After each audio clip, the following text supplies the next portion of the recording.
There we go. Look, it's little me. Yeah, hit the like button. St. Ranger says, howdy, Doug.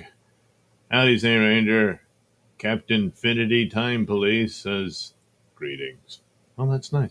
It's supposed to be up on the screen. I don't see it. I don't know why. Yeah, doesn't it? Won't it show it? No. All right, whatever. Sorry, I can't figure that one out, but that's the way it's gonna be. So basically, I'm just gonna draw some drawings for future videos. I'm gonna do for one, uh, for a review of Star Trek: The Next Generation. Yeah, yeah, and that ought to be fun.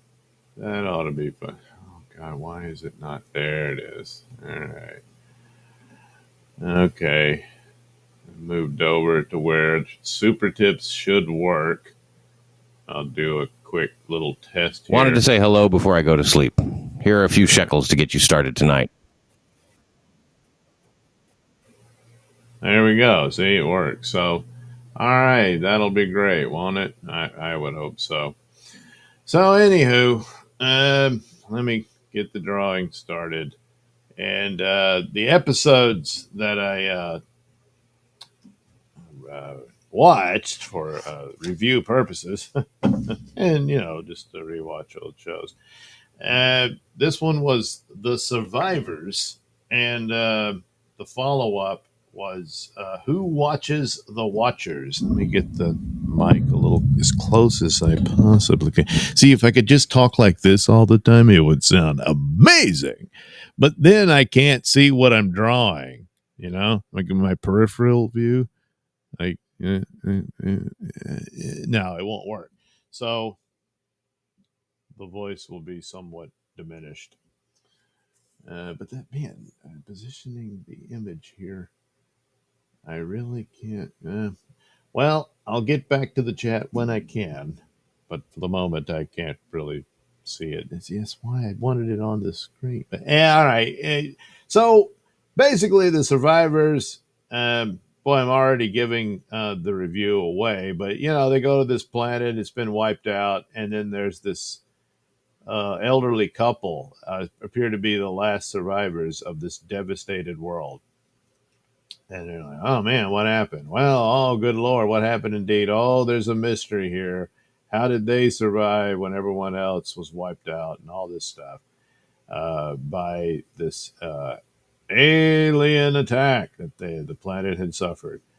And so they investigated and they realized something was wrong and all that. And lo and behold, it's this sad story of this godlike being who fell in love with a woman, wanted to, married her, stayed with her on this planet and all this stuff. But the aliens came and killed everybody, including his beloved wife. And but she appears to be perfectly fine and alive because he just recreated her because he's so, broken and lost without her. But there's also what he did to the alien invaders with his godlike powers. And so there's that, And in Star Trek, there's godlike aliens all the time. They keep running into it. It wasn't just Q. The old show did it too. And, you just got to get used to that, I guess.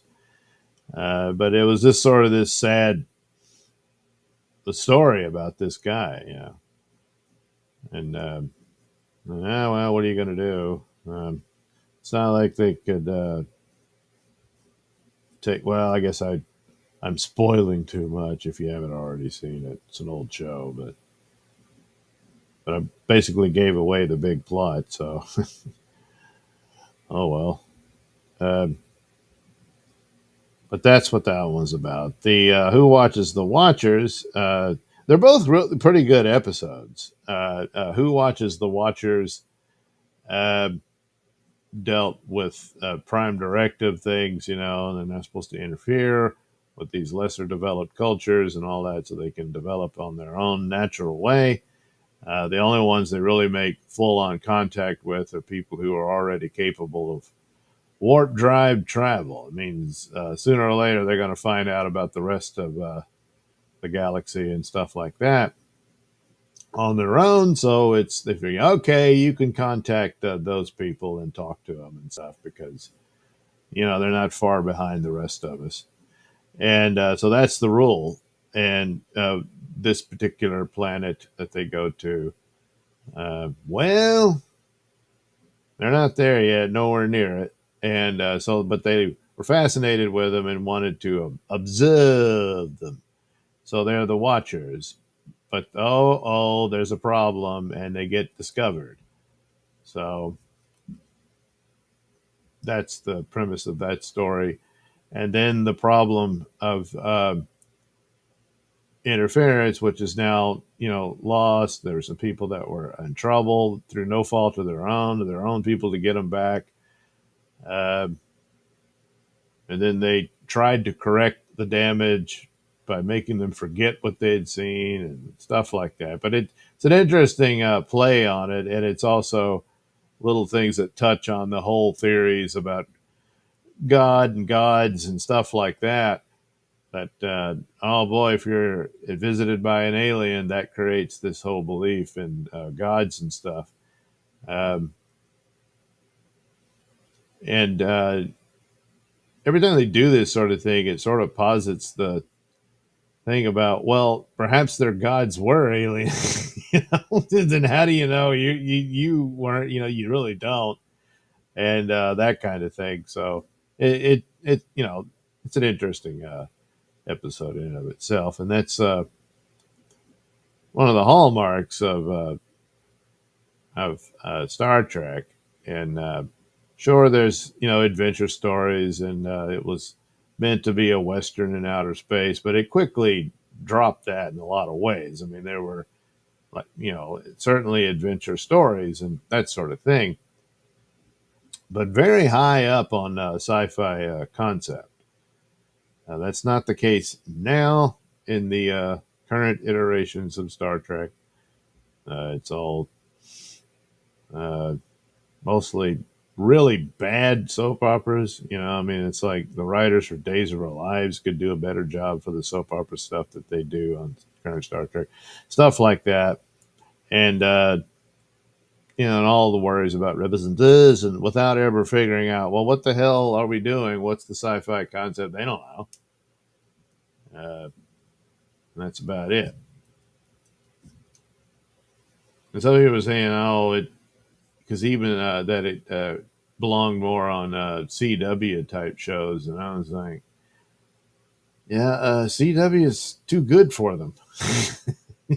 That's how bad they are. Supposed to all be coming to an end soon, more than likely. You don't have any viewers, and sci-fi shows are pretty expensive. And it's one thing when you got a cheap show that has some of an audience. It basically holds a space. So you got that. So you figure, oh well, we'll keep that going.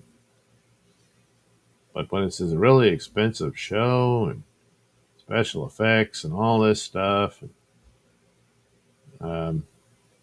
it's going to pay for itself. And the thing about stuff like Star Trek is it could sell, toys and crap like that, all kinds of different merchandise that other shows that don't really feature things like that really can't do. They might sell a T-shirt or two or something like that, but something like Star Trek and Star Wars and superhero stuff, well, you're going to get some of that. So, that's kind of the goal. But when you don't really know how to make the story of any interest whatsoever, well, you can forget all about selling, your little action figures or your models of the Enterprise and all that stuff, because nobody's interested. They can still sell old stuff, which should tell them something.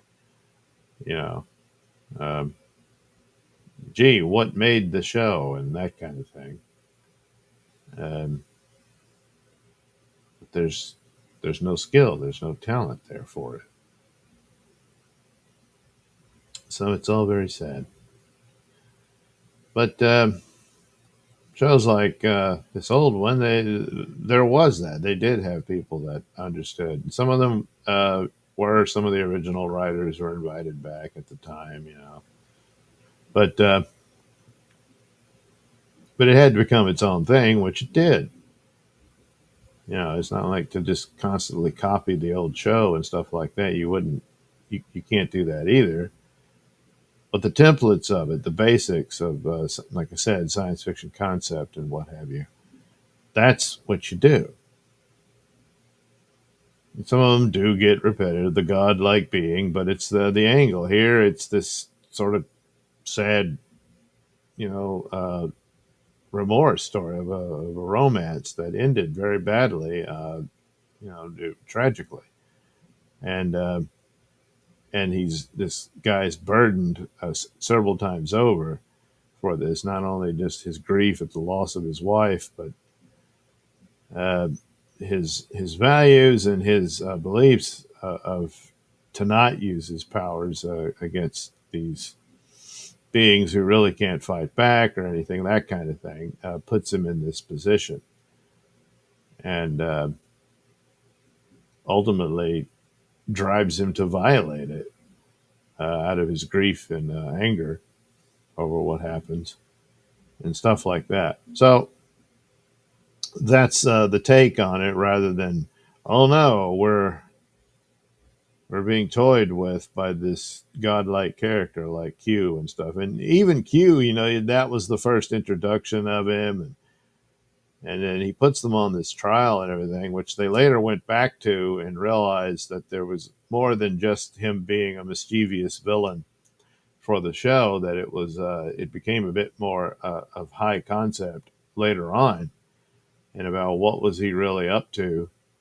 Some of that doesn't quite gel with when he got booted out of the Q continuum, but then even that could be elements of it was for uh, the benefit of humanity that they were interested in, and kind of like playing the roles of gods. They were Q taught Picard lessons, quite directly when Picard seemingly died, and he had that problem with his artificial heart, and so we get the story of how that happened, and he's able to relive his youth and do things that he regretted he didn't do, and always bothered him and whatnot, and would have rather his attitude in the past would have been more responsible than he was in his youth, that sort of thing.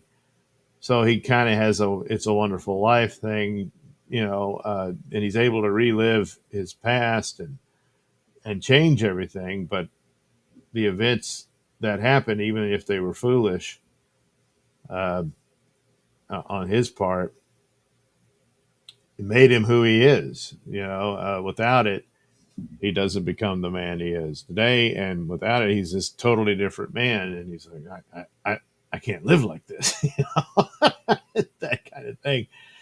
And it was a strange, well, at the time, a bit strange because Q was presented as this somewhat comical villain type character, but he really wasn't. It's just goes under the it's far beyond you to fully understand. But in this instance, ultimately, Picard understood about his place in the world, and that's it was a great episode. It was a great story of essentially, if not an angel, outright Q taking the role of God, leading this mortal man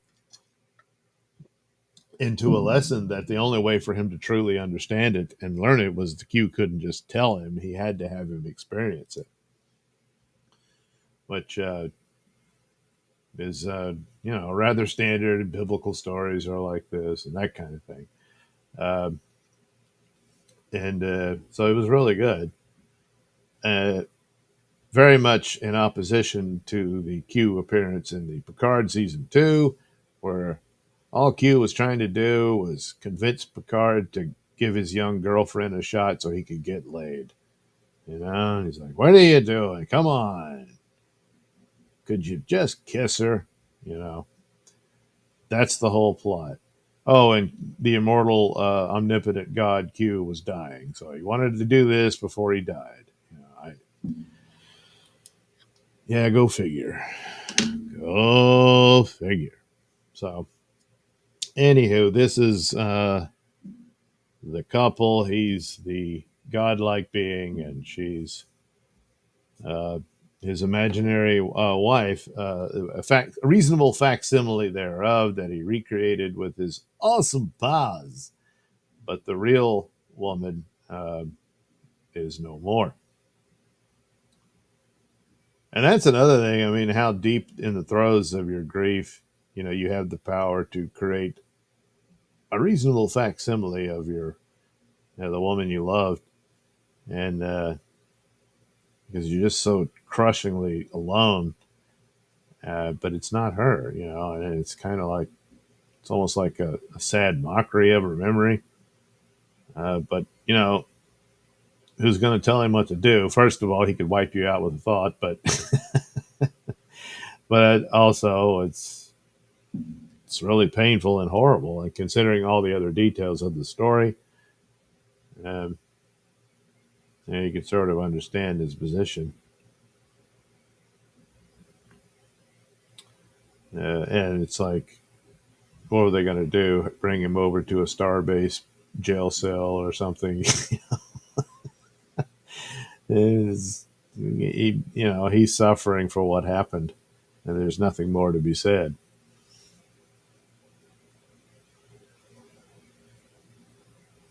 So, but it's elements like that one can find. But when you're stuck with shows and staffed by people apparently who weaponize their, I don't know, their race, their gender, whatever particular peccadillos or kinks they have, all that stuff. Uh, well, you're just not going to get a good show, and you're supposed to earn your way through for demonstrated talent that you understand how to craft narratives. And that's another interesting thing. Quite a few in the olden days were people who worked on shows who they didn't come out of science fiction or anything like that. They got the grasp of it and understood it and figured it out. Sometimes it takes a little homework and that sort of thing, and that's what you do. Most famously was the Wrath of Khan. Harv Bennett didn't know jack squat about Star Trek, but he was a solid Hollywood producer guy, and they said, "Well, he said, hey, why don't you take a crack at a sequel for this potential movie franchise of Star Trek?" I said, "Yeah, all right." So first thing he did, he watched the old show. That's what it did, and came upon the Space Seed show and said, "Oh, that's interesting. That would be something to follow up on." Uh, so why don't we just do the movie about this con guy and have him back? So that's what they did, and went on to make easily the best Star Trek film ever made. The rest of them got their high points and some of them pretty good, but that one, it's always going to remain the standard as the best, and that's just the way it is. There's nothing else you can do about it, and you just have to live with that. You do. All right.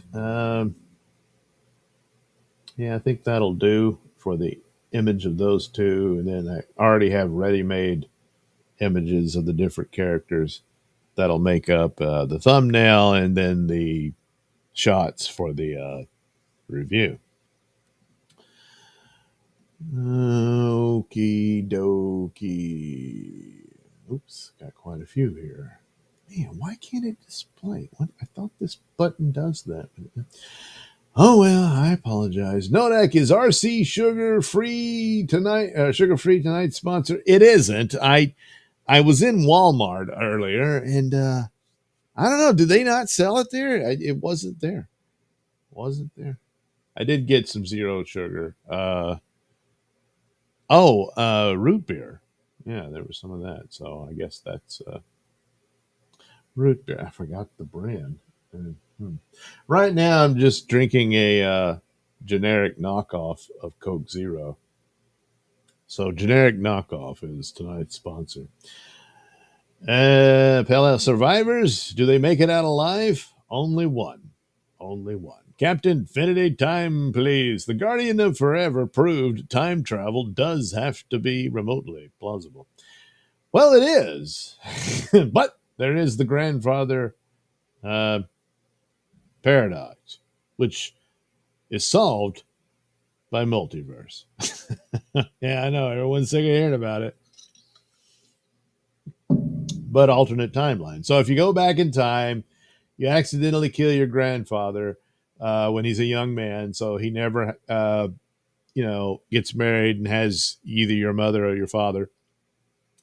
Then you were never born, so therefore you cease to exist. But if you cease to exist, how can you have a time machine and travel back in time to kill your grandfather? So he's not dead. No one killed him because you never existed. But you did. But then you do exist. You do get in the time machine.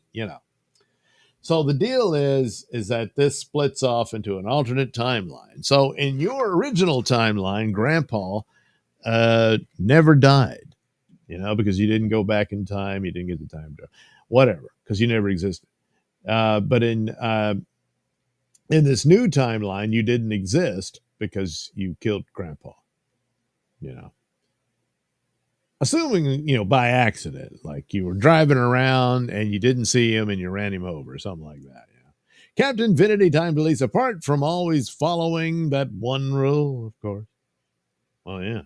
Pell TNG is the best of all Star Treks. Well, I don't really hold that, but it's one of those things. Did you grow up on TNG? Like that's your introduction to Star Trek? That goes a long way. And of course, Next Generation was far more successful. It lasted much longer, and it did have a massive impact on its time. And that for a lot of people, a couple of generations now, I would suspect that's Star Trek for them, But for me, of course, the original, even when I was very young, watching reruns and whatnot, it had a massive impact on me. And of course, that's the way it is. But a lot of the concepts and whatnot hold up despite it is a creature of its era. And as we go forward, it's Next Generation, same thing, but those are just rather minor stylistic things. But that's to each their own.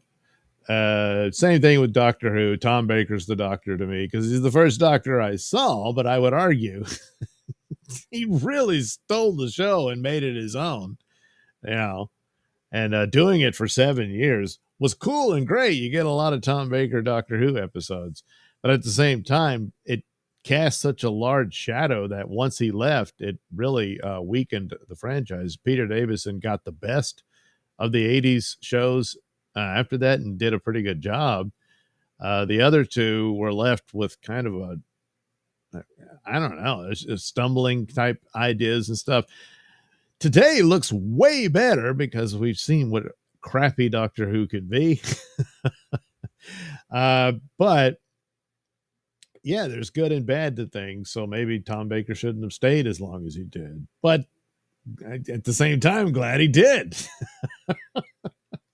But it's like it's one you're just never going to beat. Nodak, the newest Star Trek is the best Star Trek has ever been. Sure. Nodak for IMLO, the L stands for lying. Oh, yes. There's just no way anyone could possibly argue that any of it was. Now, I've seen a couple of people say, well, some of it was kind of good. No. There's a couple of small examples, and basically all it does is tell you, you almost could have had something here, there, and everywhere. The Strange New Worlds, out of 2 seasons, they had 1 episode that's pretty much a Star Trek episode called The Lotus Eaters, I believe. The one where they kept losing their memories and stuff.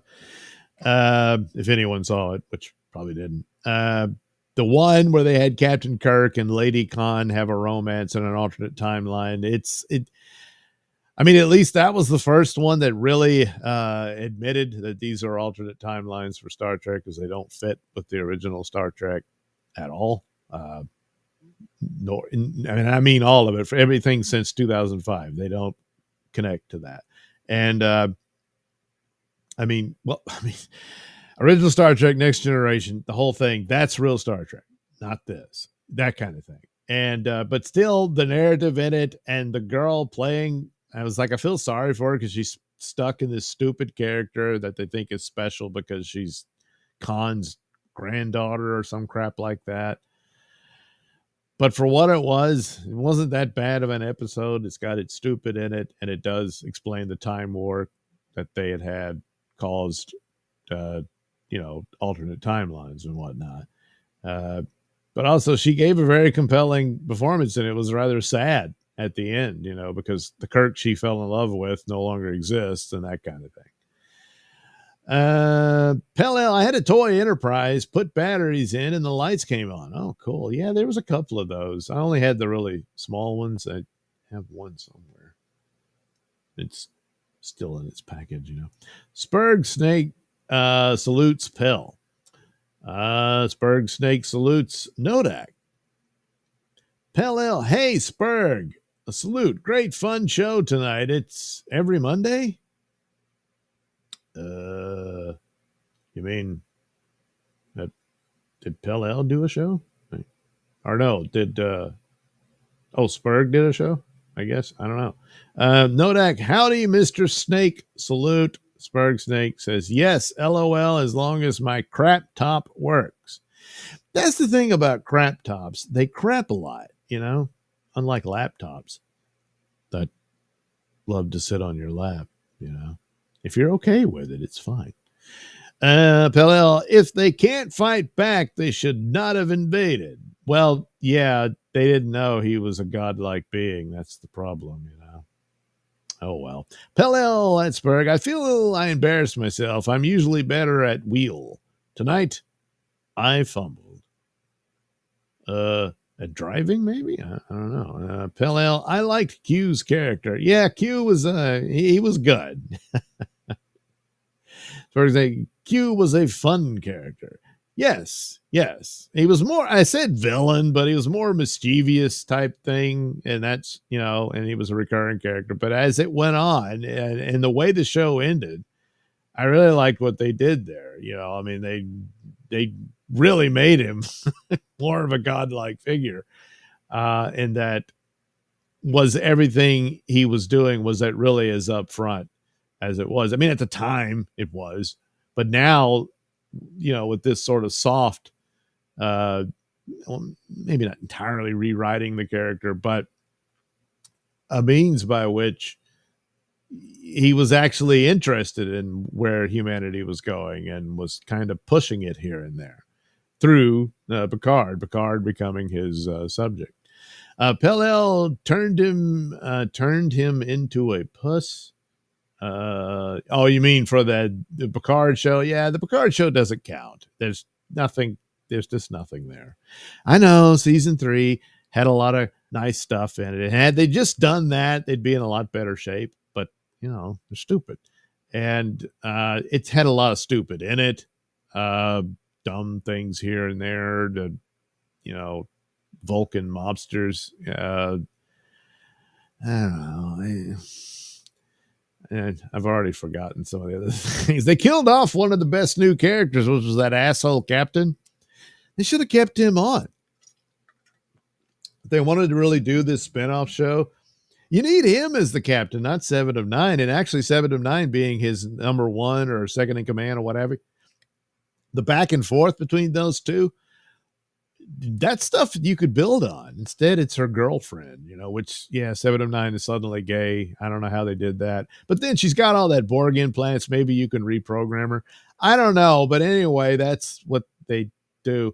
And then everybody's saying, oh, we want Star Trek Legacy. And I'm like, really? You want that? Where you got the two mommies, kicking Picard Jr.'s balls in all the time. And on occasion, his girlfriend does too.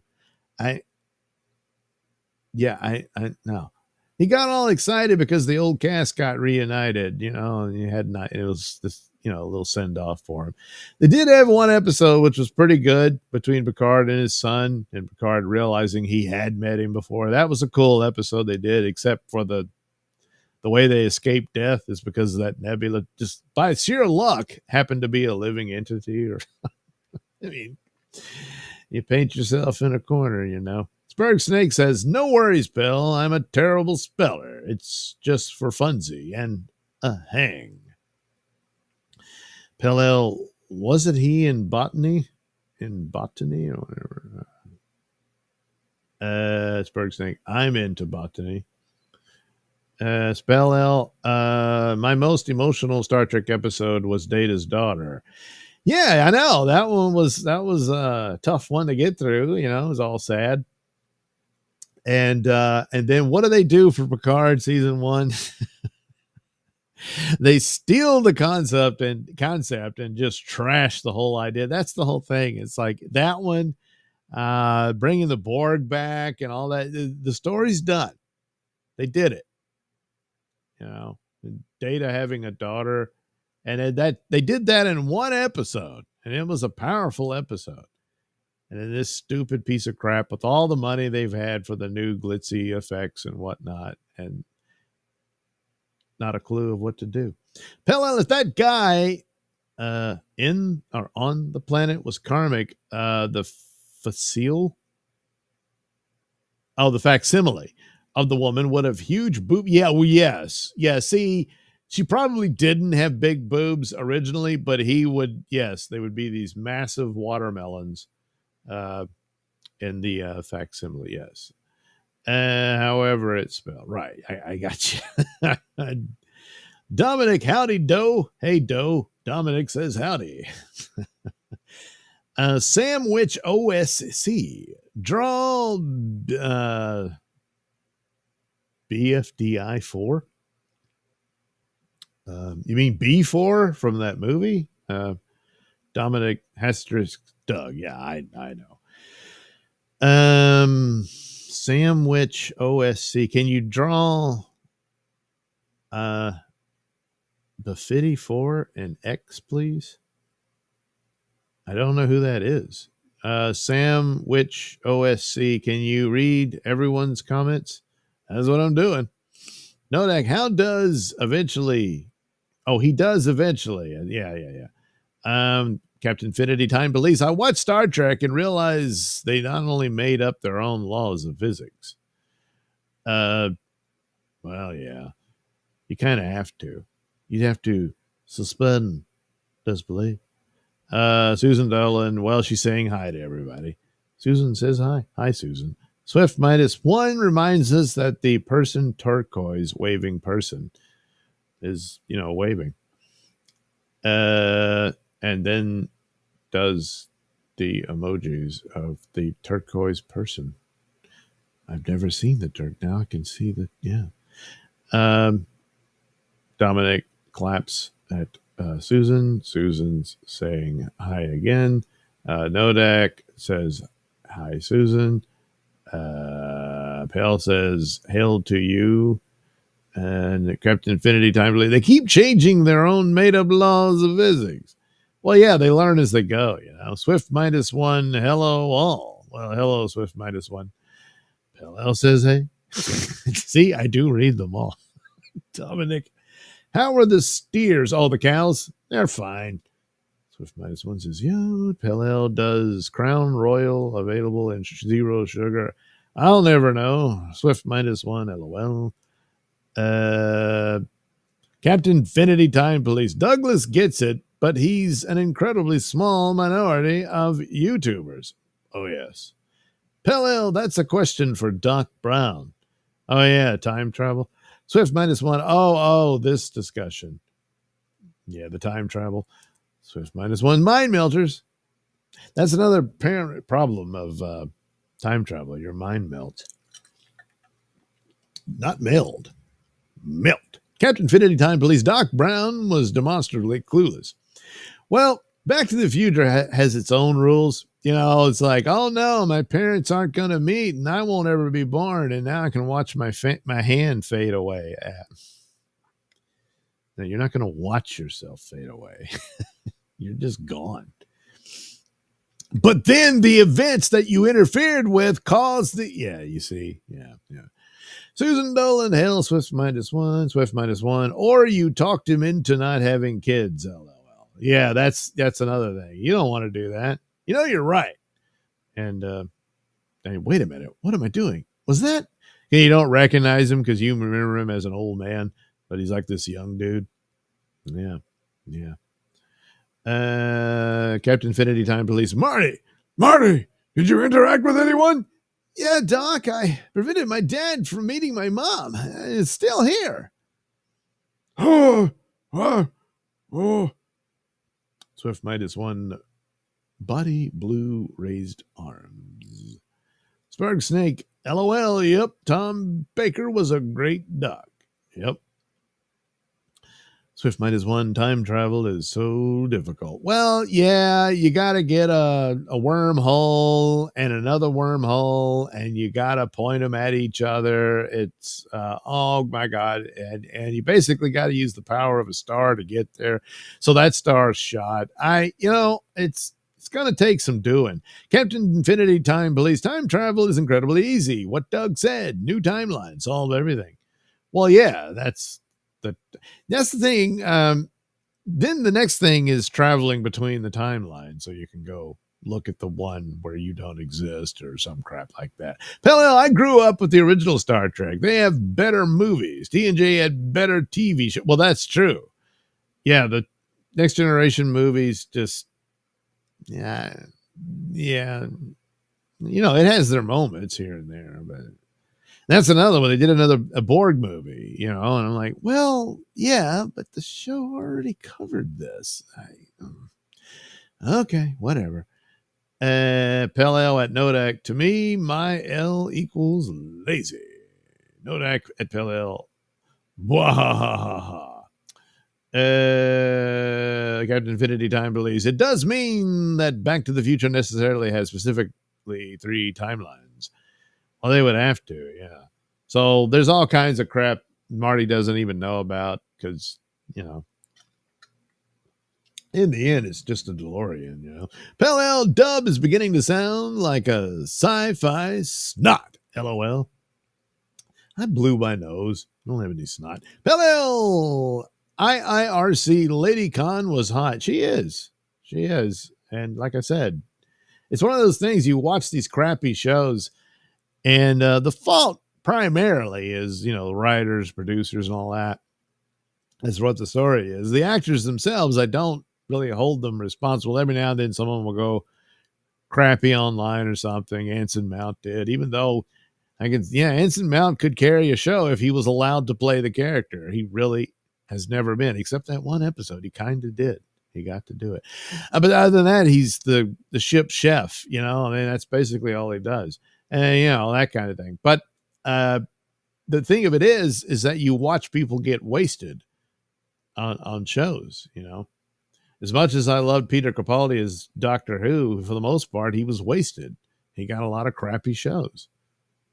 And, it's not on him. It's on you-know-who. Spark Snake Star Trek, the animated series, was great, too. JK, Green Spock, he. Yeah, the cartoon was great. And technically, well, I guess it is considered canon that was the last 2 years of their 5-year mission. Lady Khan to me was the wife of Khan. Well, she was a hot redhead in her day, but she got killed by one of those ear bugs. But Lady Khan from the new show, Strange New Worlds, she's like a descendant of Khan. I keep saying granddaughter, but I mean, I don't know. It might be a distant cousin or some crap. I forget what they said it, but I'm like rolling my eyes. I mean, come on, enough already, you know? But she is hot. But she could have been anything else. They could have made her some other character and just let her be, a new original character. You ever think of that? No? Oh. Pellel looks wise, 7 of 9 is a 10 of 10. Yeah, but she doesn't swing your way no more. Jeff Dorward, she's telling him Jar Jar is just a friend. Oh. Dominic Carmick's entire reference for female anatomy comes from the movie Heavy Metal. He goes way beyond that. Heavy Metal was a cool movie though. They did a sequel with Julie Strain, but it didn't. The first one had that anthology element to it, which is what the magazine was. Oh well. Anyway, Spurg Snake. Hi, Susan Dolan. I missed it. LOL. Susan says, you're forgiven. So there you go. Rest easy, Spurg. Captain Infinity Time Belief. I can suspend my disbelief for made up laws of physics, of course. Internal inconsistency? No way. Yeah. Where they make a big deal about time travel in one season. And like Harry Mudd has a time machine on his wrist. Then the next season, we got to get this Red Angel thing, this Iron Man suit, so we can travel through time and fix what once went wrong or whatever. And gee, if only we had a time machine, even though before we weren't sure time travel was even possible. But we need this time machine. Harry Mudd's got one. You met him last week, remember? Nope.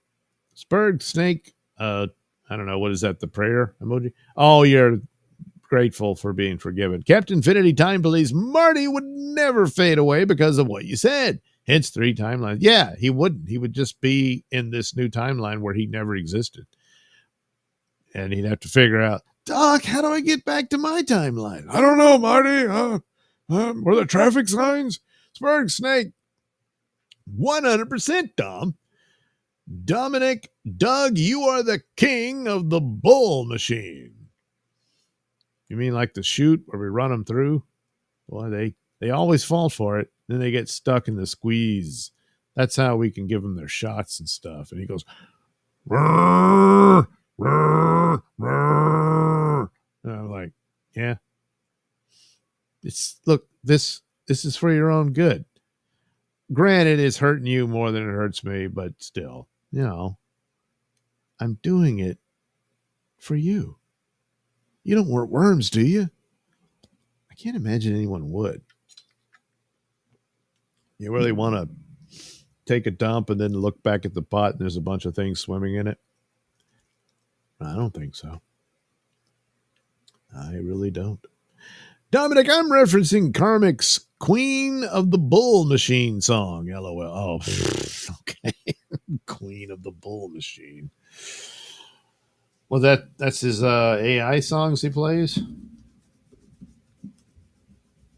What about my AI song, the Doo-Doo Ball Killer? Yeah.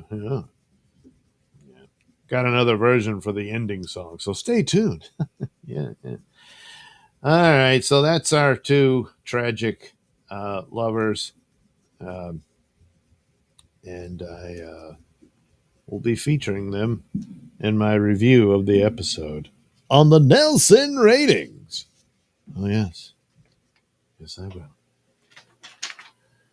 All right. Let me check Super Tip real quick. Nope. So we don't have to worry about that for the moment. All right. I guess I can put that over here. Now what to do for the Who Watches the Watchers. I don't want that up there. That's going to take some doing. I think the best scene is to show Picard getting shot with an arrow. And I got this film still from the episode. Uh, maybe I can do it with. I can draw the guy because there's no image of the guy from behind shooting at him. There's one for him up front. Uh, Played by the actor who played Leland Palmer in Twin Peaks. Yeah. Uh, and hey, it wasn't his fault. So that's what I'll do. I'll draw up a card getting shot with the arrow. Don't worry, spoiler, he survives. He does. Dominic, it's an AI song about a large breasted woman who rides a bull machine. It's amazing what loneliness makes men think about. Yeah, these things happen. Joe Lamont made it in. Nice drawing. I'll check their story later. Yep, it will commence later. A lot of things do. I've noticed this. Yeah. Yeah. All right, so here we go. Let me just go ahead and draw up a card here because he's dedicated to the Prime Directive, and they've already, screwed the pooch on that. So now he's like, "Damn it! How do I fix this?" And these primitive, they're an offshoot of Vulcan, so I don't know how that happened. I guess. And that's another thing. They didn't really go into that. Of course, there's supposed to be some sort of relationship between the Vulcans and the Romulans. Obviously, they look alike. And I don't know if it was outright ever stated that I guess the Vulcans, they're a much older race and were spacefaring in their early days and, got around, left a litter here and there. And so now you got these planets with Vulcan like people on there, but they don't remember where they came from and that sort of thing. So it could be that that's where these guys came from, and so it fits in with their story. They talk about the guys from the sky or the gods or whatever, and so it was probably the Vulcans. Yeah. Boy, you really think of stuff. Star Trek makes you think. Just, not anymore. All right. And he's like, oh shit. But this was, the only way he could prove that he's not a god, because they were thinking he was a god, and there was like, hey, could you bring back my dead wife and stuff like that? And he was like, nope, I can't do that. Yeah. But what did I do? Well, how did I piss you off? And he's like, yeah, you didn't. I just can't do it. No. And it's like, they're, I don't know, leader lady. And, they beam her aboard, and Picard tries to explain it all to her. And he seems to be making headway, and uh, and then she asks for dead people to be brought back, and he's like, ah, crap, you're not really listening to it. So one of the crew members from the outpost that was observing these people was injured and ended up dying, and Picard brought her in to witness this, and she says, I don't understand. He says, well, we tried to save her, but we couldn't, and she died.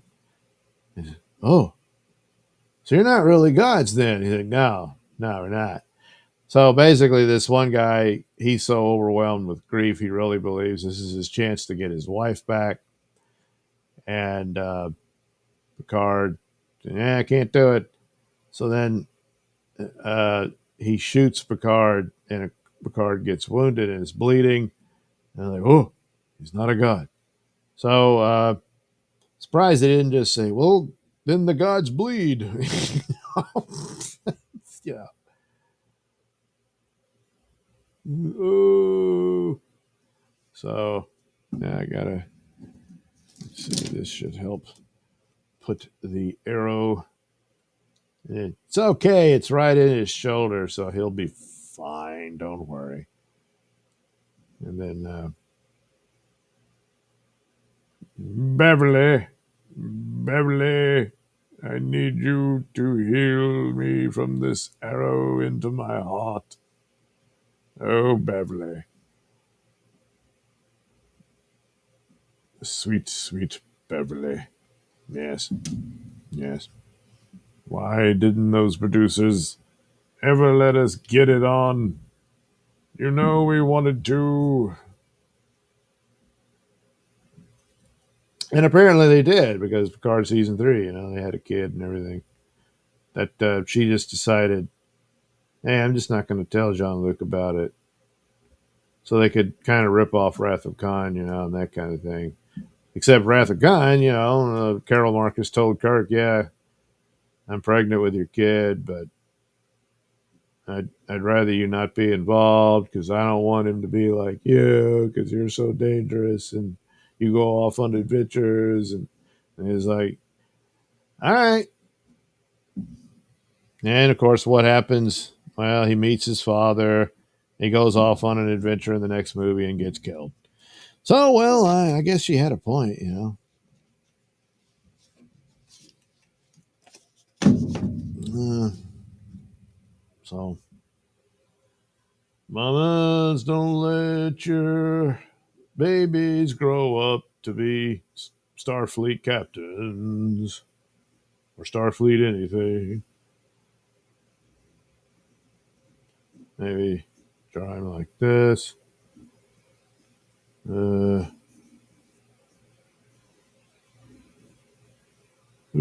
are the Picard. You can bring my wife back. Nope. No, I cannot. All I can do is make tea, Earl Grey, hot, appear out of you know, the the replicator thing. I really don't even understand how it works. I just know that it does. But, he thought Picard was a god. He had a terrible fall, and they were able to heal him from the injuries. So he thought he was dead, and they brought him back. No, that's not how that works. Um, but he was kind of stupid, so he didn't know. And then he saw Picard giving all the orders, so he assumed, oh wow, he's top god around here. Um, so he's the Picard. I mean, it's a good thing they didn't do it like they had a god that was, had the name Picard. It's like, oh, come on. Then you would have to do some sort of time travel crap where Picard ended up in their past and some dumb shit like that. Oh no, I've interfered, a lot. So, well, but anyway, this device, our a lab that they had in the mountain outside this, what do they call them, Metaxans or something? They're, these primitive Vulcan society. Uh, and it was camouflaged with a holographic barrier or whatever, so they couldn't see that they were being observed. And they would do it again in the Insurrection movie, Next Generation movie they did. And they're doing the same thing. They were observing this planet.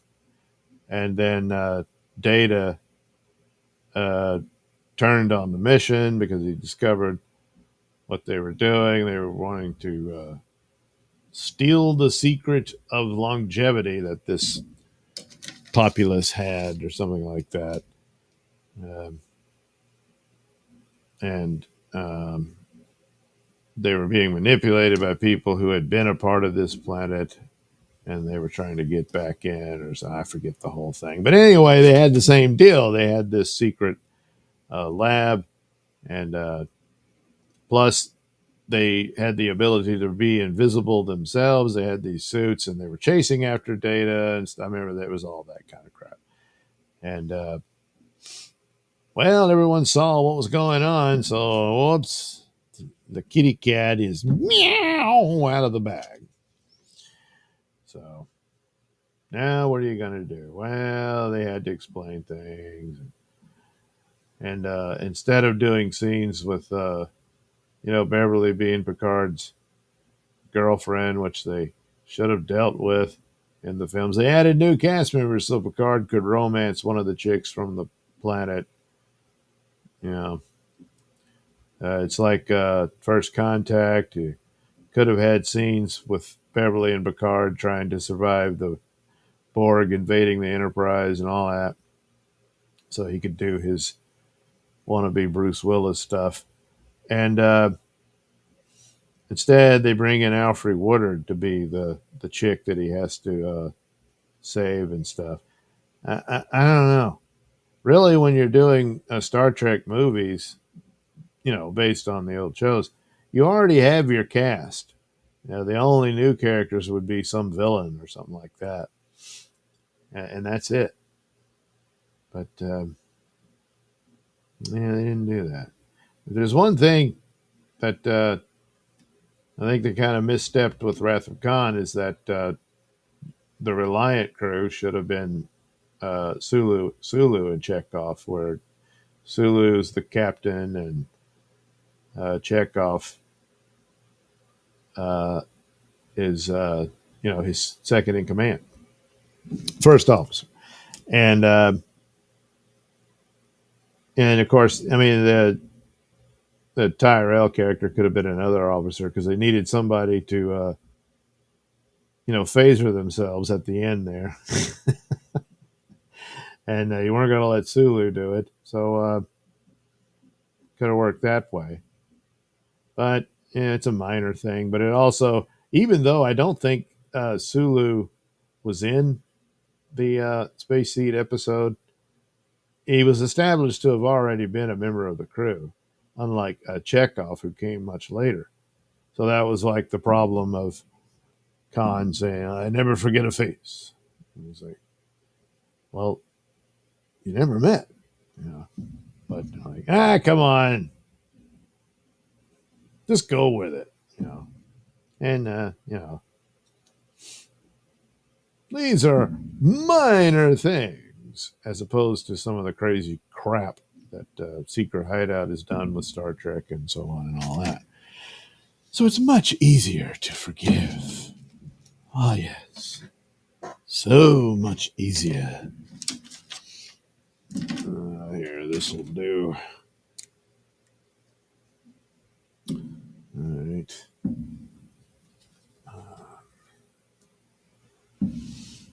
All right.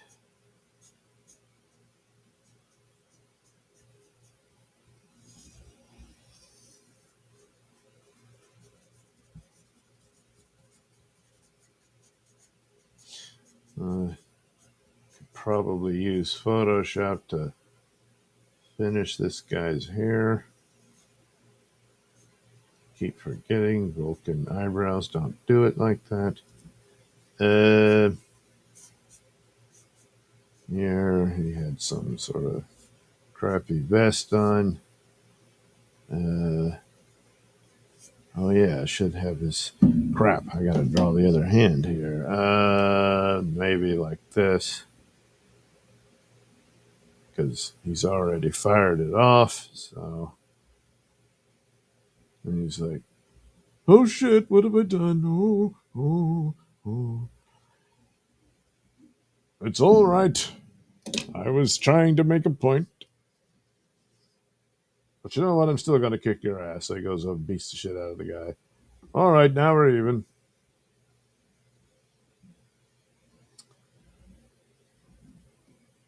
There we go.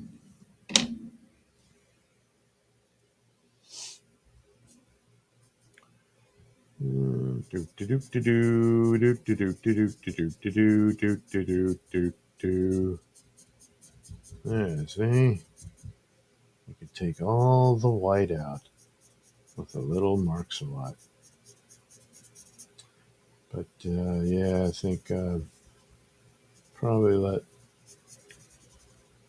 Photoshop deal with that. I'm gonna have to anyway because it's got to color it.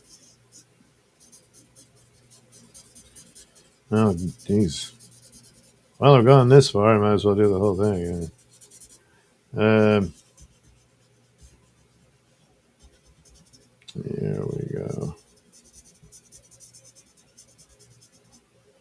And maybe like a little third little stream here of Hawa.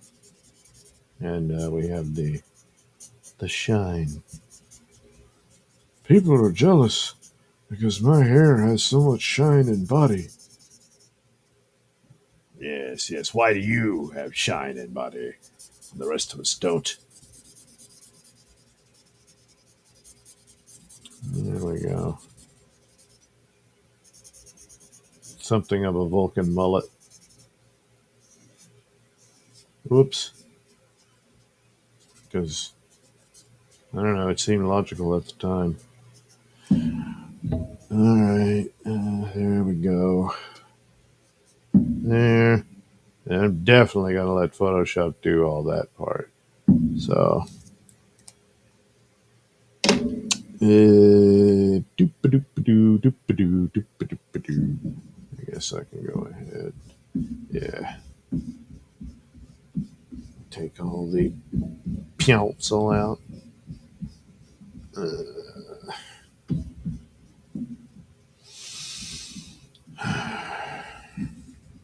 And a little here, a little there. Try not to upset my back. Jeez, good Lord, the pain. There we are. Huh. Yeah, I wasn't sure about this one, but I guess this will work, you know?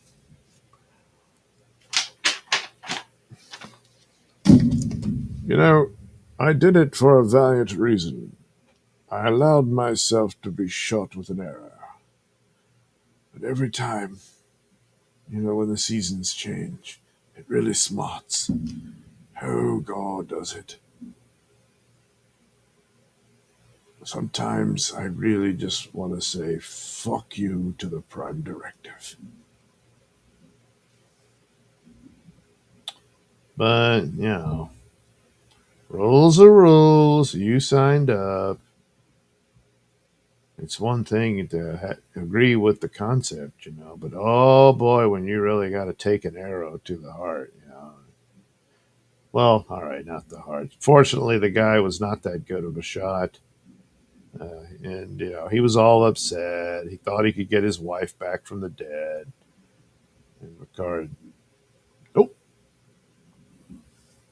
Well, I suppose we could do the slingshot effect around your son, travel back in time, and save her from dying. Oh, okay. But, well, that would only create a alternate timeline where your wife didn't die. What? Oh, yeah, yeah. Where the timeline you're actually from, she's still dead. What? What? I suppose you could just abandon this timeline and go and live with your dead wife in the other one. You know, unless, of course, in that timeline, you find out she was cheating on you and was much more interested in this other man, or maybe a woman. And oh, wouldn't that just be awful? You're better off just living with your romantic memories about your beloved wife. I, you You are not the Picard. Oh, geez, here we go. So this time his aim is true and solid. So it's better to just not even bring that part up. So Picard did the right thing. He said, no, I can't bring your dead wife back. Sorry. Nope. Just a captain. Not a god. Oh, boy, it's a lot of chat. Okay. Oh, good Lord. Man,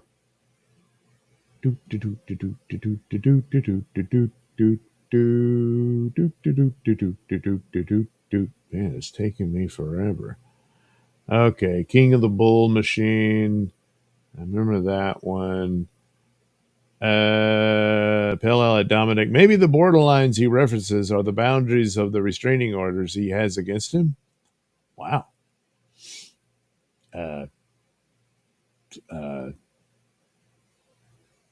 Does that karmic?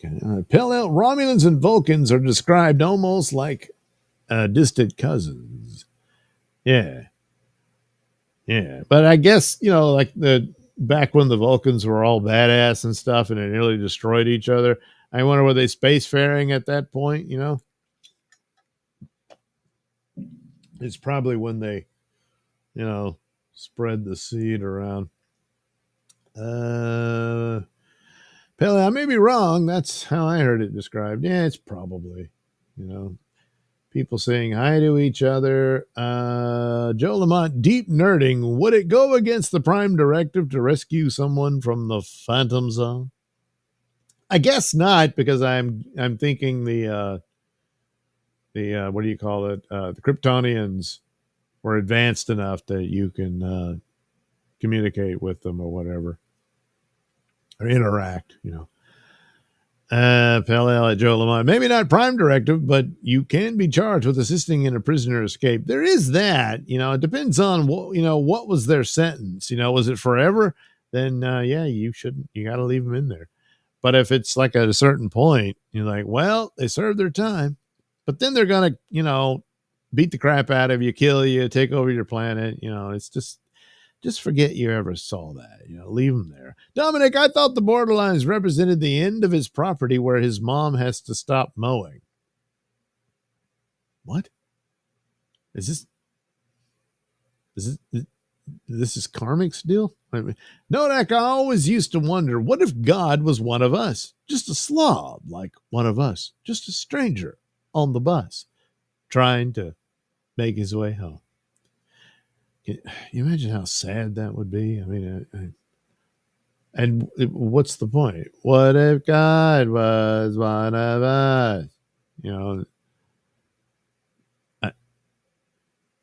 Then what? And just, I accidentally created the universe. I didn't mean to. Sorry. I don't know. Pell, that's where a Kryptonian would be handy. The arrow bounces off, then he levitates 10 feet about and fries him with fire eyes. Yep. He could certainly do that. Dominic at Nodak, Shmuel Buckman might be God in disguise hiding amongst us. Yeah, I guess. Pell at Dominic. She probably has to bust his ass to mow his side of the property. Oh, my God. Hey, Thompson. Dominic is kind of mean. Dominic at Pell, Mom, I'm streaming right now. Dominic, I tried to be good-natured, hey, Thompson. Dominic, I bet Mrs. Karmic is tired of mowing the Valley of Men. The Valley of Men. Jolamont, cup of Earl Grey and saucer needs to be falling from his right hand. Oh, well. Now look what you've done. Made me spill my tea. Granted, I can simply replicate another, but still, it's the principle. Hey, Thompson, LOL, we need a Valley of Men hotline. I would call it daily. Really? Pale and Dominic, tired of running over empty Crown Royal bottles and fucking up the lawn. Jesus. Pale mower. Yes, yeah, he's spelling. I get it. Hey, Dawson, Carmick does have a decent house. It's in the middle of fucking nowhere. It makes Doug look like a city slicker. Good Lord. Wow. That is something. Pale, remember a Worf's brother played by Paulie on The Soprano? Oh, that's right.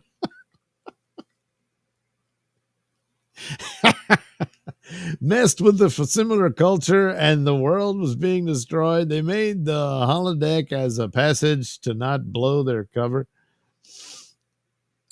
Yeah, we'll get there. Worf. Yes, Worf. Pell, if he mowed his own lawn, he'd be conforming to a corporate mindset. Well, not really. You outsource the mowing and hired, the Mexicans to do it. That's the corporate mindset. Landscaping. But hey, Thompson, when I say the middle of nowhere, it's 47 miles driving to some shit gas station. Well, that is far because my gas station isn't that far. Dominic Carmick is the Minnesota Chainsaw Massacre. Good Lord. Does he have a chainsaw? Hey, Thompson, Carmick grew up like that, just isolated in the Valley of Men. The whole valley of them, huh? Dominic, laugh my ass out loud. At A. Thompson.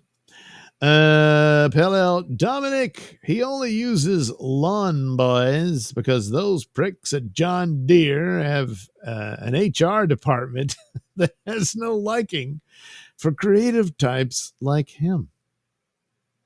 Good Lord. Hey, Thompson, it's like the Cobra Cold operation we run here. We drop troops off in the jungle, make it out, and you get a pin. Hey, Thompson, Doug has the best channel, though. I hope he gets monetized soon. Yeah, maybe one day. Pell LG's in that drawing. Picard has a resemblance to Shmuel. Yeah, somebody needs, someone, I don't know when his birthday is, but we need to get Shmuel Buckman a Star Trek shirt, one like Picard. We definitely need to do that. The badge and everything, and then he could wear that on his show. It'd be cool. And then he needs to get the sound effects from the bridge, while he's doing his show. Get the bridge background. Holy crap, it's the whole thing. I don't know if he gives a crap about Star Trek, though. Dominic, Doug, you should do tattoos. Great way to meet young. Yeah, that is true. You're right. Meet young broken whores. Well, I do meet a lot of broken whores. I do. But I could do their tattoos. But you see, it's that broken part. Now, I know what you're thinking. We're all thinking it. But there's a price to pay. Oh, my goodness. You can feed them the mushrooms that grow in your cow's shit. There is that, too. Boy, there was that. I'll never forget that time these dudes showed up. Hey, man, can we go in your pasture and look for mushrooms? And I said, well, I recently had the whole, because back then we'd do this regularly. And sometimes still used it at where the cows graze now to grow rice in it. And had already plowed it all up. And I said, man, that's all been plowed up. I guess they didn't look. It was right behind him. I said, that's all plowed up. And he was like, oh, no. Oh, man. He was devastated. There's other cow pastures around, though, but I don't know. Anyway, Susan Nolan at Belle in the episode where Spock was on Next Generation and trying to help some Romulan people go to Vulcan, a Romulan says that some game or something was similar to what was on Vulcan, then got blown up. Wow. In the episode where, he repeated it. Okay. Dominic, Doug's life is a flurry of white women and cow shit. His two greatest passions. Susan, the Romulans going to Vulcan, that is. Hello, Susan Dolan. From what I remember hearing, Vulcans were like Romulans, but evolved with logic, then broke apart. But I know there is a relation somehow. Yeah, there was something like that. That the Vulcans were really barbaric, and they nearly destroyed themselves until their, logic guru came along and said, "Let's all be logical." And they said, "You know what? You're right," and that's what they did. Hey, Thompson, Doug. Of course, I wonder if, like the mind melding and stuff like that, the Vulcans might have more of the telepathic abilities that the Romulans don't. I don't know. Anyway, Doug, was your family always cattle ranchers, or did they farm something? Primarily there was always livestock, cattle and stuff.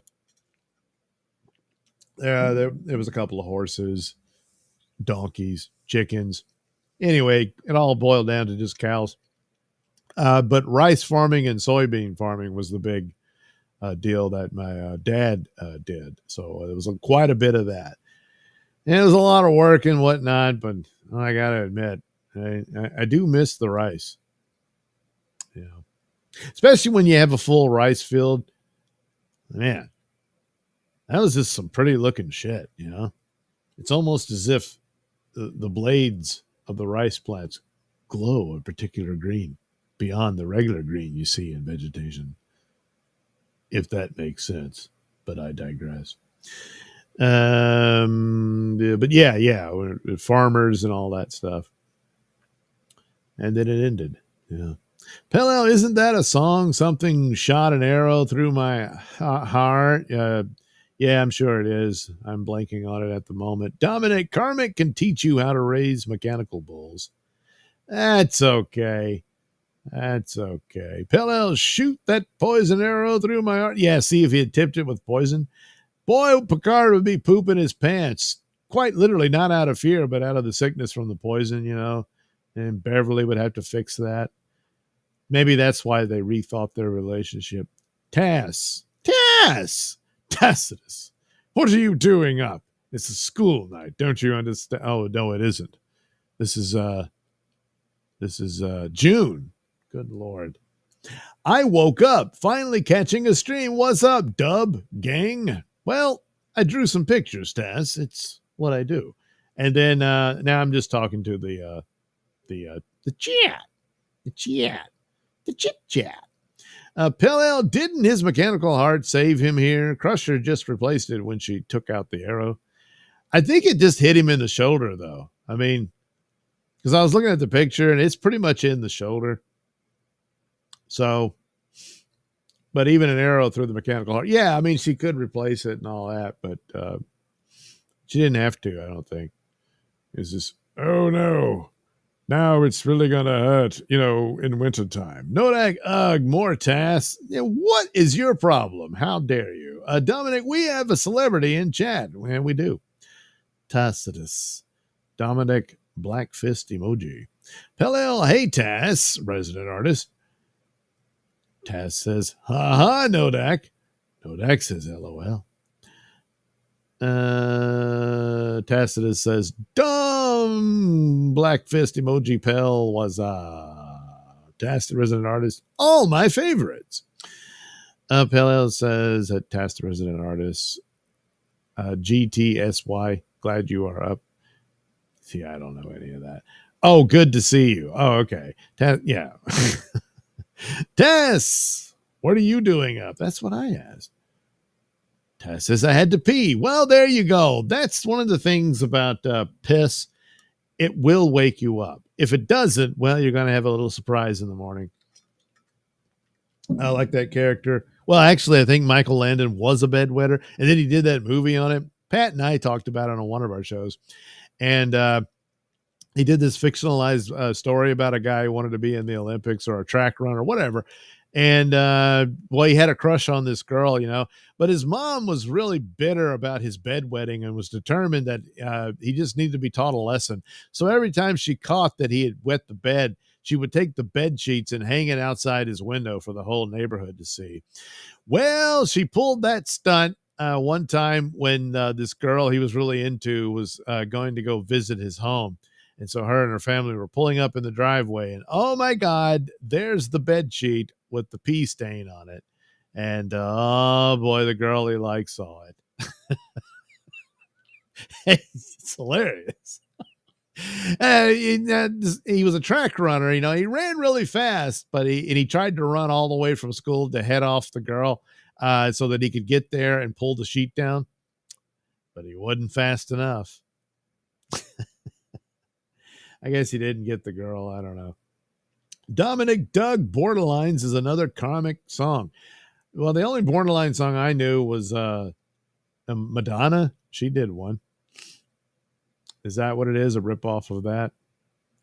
Pell Task Resident Artist, wait till you hit 50. Pee party. Yeah, well, although it didn't hit me as bad, and I'm diabetic, you would think it would be, because that's supposed to be one of the things. Diabetics just got to piss all the time. I don't piss all the time. I just have all these other ailments. Dizziness. Can't get sick when I eat. Miserable. Can't seem to sleep. I'm doing a show. Task Resident Art. Borderlines is a karmic thing. That was a good one, Dom. Task Resident Artist. Pell, ha, ha, ha. R.I.P. Good Lord. Dominic Tass has to drain the main vein. Pell gets some skull emojis for that one. Tass says, pff. And yeah. Everybody's saying hi to Tass. Tass says hi back to Susan. Dominic Karmic treats his mom like a Mexican.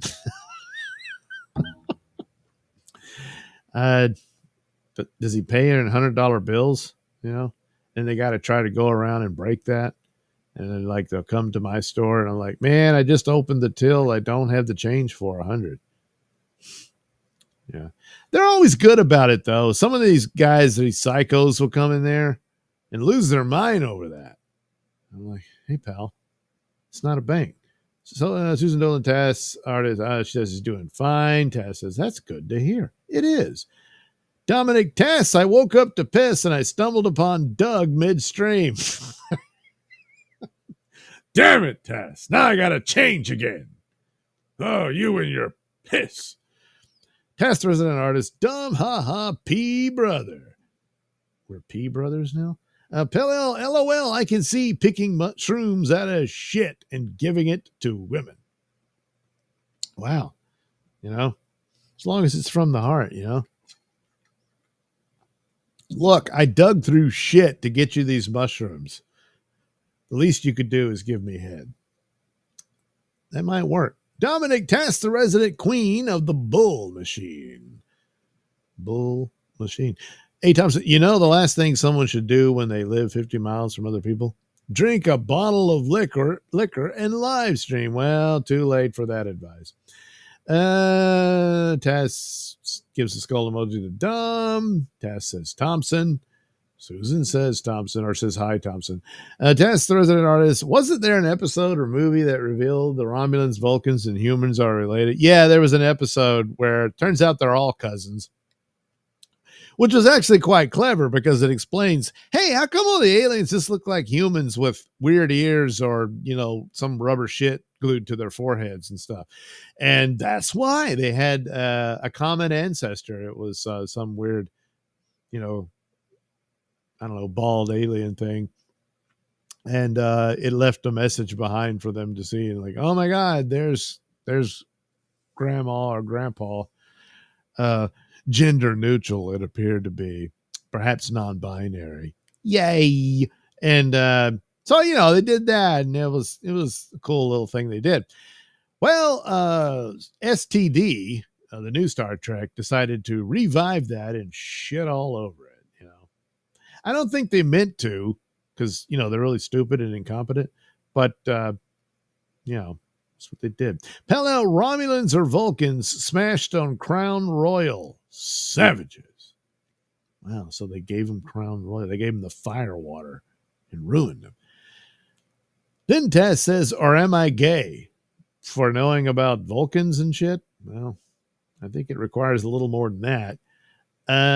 Tass says, Pell. Thompson says, rice causes diabetes. Well, you'd have to eat a lot of it. But it is a carb, and I can no longer eat it. Pale Tass, the resident artist, Romulans and Vulcans, but humans I'm not aware of. Yeah, it was an episode. They're all related. Tass, the resident artist, round and round. Nah, nah, nah, nah, nah, nah, nah, nah. Tass says, I'm sorry. For what? Knowing about Romulans? Dominic, Doug, you should give out free mushrooms at the ice riots. I ain't going nowhere near that crap. Task resident artist Crusher getting it from a ghost. Oh, yeah, she did. She got boned by a ghost. It was a ghost that had possessed her grandmother, but then her grandmother died. So then he was like, well, now it's time to start banging the granddaughter. So he did. But she was able to overcome her, sexual lust for ghost dick. Pell piss waits for no one. Yeah, this is true. Task the resident artist. Ha ha ha, Doug, yeah. Pell, oh yeah, I remember that video. LOL, LOL, LOL, LOL. Dominic, I remember the last time I pissed. Wow. Jeez. It was that special, huh? It was almost like the splashing in the toilet bowl sang a song. I'll never forget it. Nodak, that mom was a bitch. From the bedwetting movie? Oh, yeah. Oh, man. Task resident artist, that bitch was so angry at her kid pissing the bed. What the fuck was her problem? She says, I don't want to have to constantly wash your pee-stained sheets. Although he was constantly trying to hurry up and get up before they did, and then he would hide the sheets, change them out, and wash them later. He took them off to the laundromat and washed them. And had his dad convinced that he had overcome his problem. He said, that's my boy. But the mother was suspicious, He's lying. She just never forgave her son for being born a boy. Pell, if he pooped instead of peed, I'd call him Forrest Dump. Oh, Forrest, when will you learn? Well, Mama, he said life was like a box of chocolates. It's not chocolate. It's shit, Forrest. Pell, but I digress. Don't we all? LMAO, Dominic says, Tass. Ha, Dom, Nodak, Bill. Pell, I'm diabetic. The only time I don't feel like I have to pee is when I'm peeing. Well, yes, that's a relief, isn't it? Tass says, dang it. Pell, Carm drops his mom off at Home Depot every night. Yeah, make some money, Ma. Dominic, Karmic makes his mom ride in the bed of the truck. Tass says, I got that joke. Skull emojis. St. Ranger says, good show, enjoying it. Why, thank you, St. Ranger. Tass says, stranger. Pell, so that alien is enjoying Pride Month too? Well, it's an alien. Tass has the Pride Month flags emojis. And Sozendolan at Doug. I remember that episode. Kardashians were a part of that, related to everybody. Yes, Kardashians. See, they need to go back and fix it where they all have big asses. Captain, they're Kardashians. I'm going to let you handle this, Wolf. Susan Dolan and Doug. I remember that. Oh, his feet. Okay. Tass, the resident artist. Oh, Pell says Tass. Aliens are gay. Is that why they are always probing everybody? In the I repeat it again. Nodak. I remember that stream where Doug's show was pretty much just talking about glucose levels. Very informative. Yeah, it's fun. Tass, Kardashians. I forgot about them. Let's see. Tass says he still had a toddler bed. Good Lord. Good Lord. Oh, that's right. Yeah, that was a really look, it's just a fucked up movie. I mean, that was crazy shit. Based on a true story. Dominic, life is like a box of shit. Yeah, it's a litter box, you know. Cats will tell you that. Taz says skull emojis. Pele, life is like a box of chocolates. Eat too many and you shit your pants. This is true also. Especially those chocolates made for diabetics. They'll go right through you. Dominic Carmick makes his mom wash her hands and drink from the garden hose.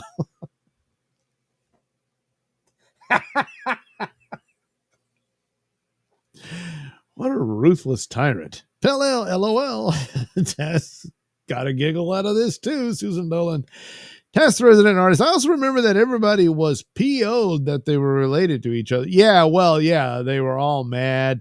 They thought they were going to find some super duper pooper scooper secret weapon, and all they found was this message that told them they were all cousins. Yeah, the Kardashians didn't like it. I think the Klingons were there too. I believe they're like, no, you know, because they all hate each other and all that. And they're like, yeah, what are you going to do? And gee, that'll bring an era of peace and harmony in that. But you know, they're like, well, it was interesting. And then of course STD again pooped all over that. Turns out there were secret weapons or whatever. Anyway, Tass says, yeah, ha ha ha. Karmic makes his mom pick up the e-poop from the three-legged dog and hang the engine block from a tree. Man, he's working that poor woman to death. Tass says, okay, gotta sleep. Love Chew, Doug, gang, everybody. Oh, Tass, you tease. He says, pal. Well, Tass is right. I think it is time to bring this to a conclusion. Enjoyed you showing up here and checking out what it is I do. What is this? Nailsin Miscellanea. It doesn't matter. You get the deal. It's Nailsin's live stream. And we'll do it again soon. Probably tomorrow night. I don't know. Pelle's Tass Resident Artist, his good night. Yes, good night, Tass. And Karmic's mom. All right, one more. Karmic's mom has to wake up in 30 minutes to get to work. Yes. Tass again, teasing us all with love chews. All right, let me get to my theme song because that's important. And doo-doo ball killer. That's right. That's what I started out with. We'll end with that. And bid you all sweet adieu and good night. And we'll visit again soon. Yes. Yes, we will. Come on. Here it is.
Peanuts and corn. It's all enough to wish you were never